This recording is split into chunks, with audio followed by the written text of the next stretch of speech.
Sa Re Ga Ma Pa senior season 5ல இப்ப ரீசெண்டா நடந்து முடிஞ்ச டிக்கெட் டு ஃபினாலேக்கான ரவுண்ட்ல சுஷாந்திகா முதல் ஃபைனலிஸ்டா அடியெடுத்து வச்சிருக்காங்க.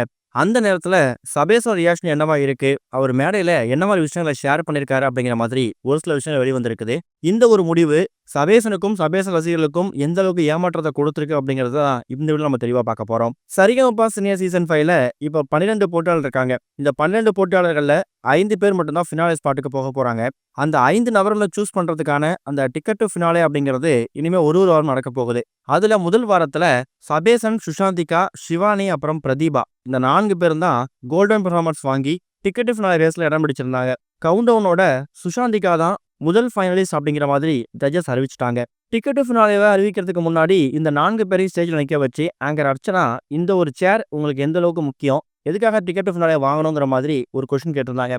அதுல எல்லாரும் ஒரு பதில் கொடுத்திருந்தாங்க. ஆனா சபேசனோட பதில் தான் ரொம்ப யதார்த்தமா இருந்துச்சு. என் வாழ்க்கையவே மாத்த போற சேர் அதுதான். இதுவரைக்கும் என் வாழ்க்கையில எக்கச்சக்கமான விஷயங்கள் நடந்திருக்கு. பல ஏமாற்றங்கள், பல சறுக்கல்கள் சந்திச்சிருக்கேன். அது எல்லாத்துக்கும் அடுத்த ஸ்டெப்பா இருக்க போறது இந்த ஒரு சேர் தான் அப்படிங்கிற மாதிரி ரொம்ப எமோஷனலா பேசியிருந்தாரு. சபேஷனோட பெர்ஃபார்மன்ஸையும் நம்ம குறை சொல்ல முடியாது. சுஷாந்திகா மோனா மோனா சாங்க பாடினா அதுக்கு ஈக்குவலான ஒரு பெர்ஃபார்மன்ஸை டூயட் படத்துல இருந்து அஞ்சலி அஞ்சலி சாங்க பாடி சபேசன் கொடுத்திருந்தாரு. இதனாலேயே சபேசனா சுஷாந்திகாவா இந்த 2 பேர்ல ஒரு ஆள் தான் கண்டிப்பா இந்த வாரம் ஃபைனலிஸ்டா முதல் சேர்ல போய் உட்கார போறாங்க அப்படிங்கறத கடந்த வாரம் வெளியான ப்ரோமோலயே ஃபேன்ஸ் கன்ஃபார்ம் பண்ணிட்டாங்க. இருந்தாலும் சபேசனை விட கொஞ்சம் பெர்ஃபார்மன்ஸ்ல சுஷாந்திகா அதிகமா கொடுத்ததால அவங்களுக்கு முதல் ஃபைனலிஸ்ட் அப்படிங்கிற ஒரு பட்டம் கொடுக்கப்பட்டு அவங்க அப்பா அம்மா முன்னாடியே அவங்க அந்த சேர்ல போய் உட்கார்ந்து அவங்களுக்கு பெருமை தேடி கொடுத்துருக்காங்க. இந்த ஒரு விஷயம் சுஷாந்திகா ஃபேன்ஸுக்கு கொஞ்சம் சந்தோஷத்தை கொடுத்தாலும் சபேசன் ஃபேன்ஸுக்கு மிகப்பெரிய ஏமாற்றம் தான். இந்த சீசன் ஆரம்பிச்சதுல இருந்தே கண்டிப்பா சபேசன் ஃபைனல் போயிடுவாரு, அவர் டைட்டில வின் பண்ணுவார் அப்படிங்கிறத ஏற்கனவே ஃபிக்ஸ் பண்ணி வச்சுட்டாங்க. இலங்கையில இருந்து தன்னோட சொந்த திறமை மூலியமா இந்த இடத்துக்கு வந்தக்கூடிய சபேசனுக்கு முதல் ஃபைனலிஸ்ட் அப்படிங்கிற ஒரு பட்டம் கிடைச்சிருந்தா அது கூடுதல் சிறப்பா இருந்திருக்கும். எப்படி இருந்தாலும் பரவாயில்ல, இன்னும் 4 வாரங்கள் டிக்கெட் ஃபினாலேக்கான அந்த ரேஸ் நடக்க போகுது.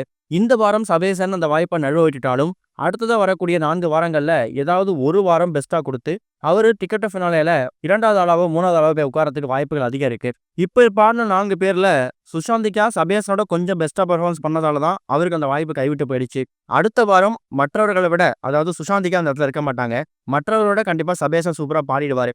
அது மூலயமா 2வது வாரம் நடக்க போற அந்த டிக்கெட் ஃபினாலே ரவுண்ட்ல சபேசனுக்கு அந்த ஃபைனல் சேர்ல உட்காரதுக்கான வாய்ப்பு அதிகமாவே கிடைச்சிடும். இருந்தாலும் இன்னும் வரக்கூடிய வாரங்களை அவர் ஃபேஸ் பண்ணி ஆகணும். ஏன்னா எந்த நேரத்துல எப்படி வேணா சொதப்பல்கள் ஆகலாம். எல்லா வாரமும் கோல்டன் வாங்கின சபேசன் பஞ்சபூத ரவுண்ட்ல கோல்டன் வாங்கல. இனி வரக்கூடிய வாரங்கள்ல எலிமினேஷன் இருக்குமா அப்படிங்கிறதும் தெரியல. 11 போட்டியாளர்கள்ல சபேசன் எத்தனாவது ஃபைனலிஸ்டா போய் உட்கார போறாரு அப்படிங்கிறத மறக்காம கமெண்ட்ல மென்ஷன் பண்ணுங்க. அதே மாதிரி சபேசன் முதல் ஃபைனலிஸ்டா ஆகாத பத்தி உங்க ஏமாற்றம் எந்த அளவுக்கு இருக்கு அப்படிங்கிறதையும் கமெண்ட்ல பதிவு பண்ணுங்க.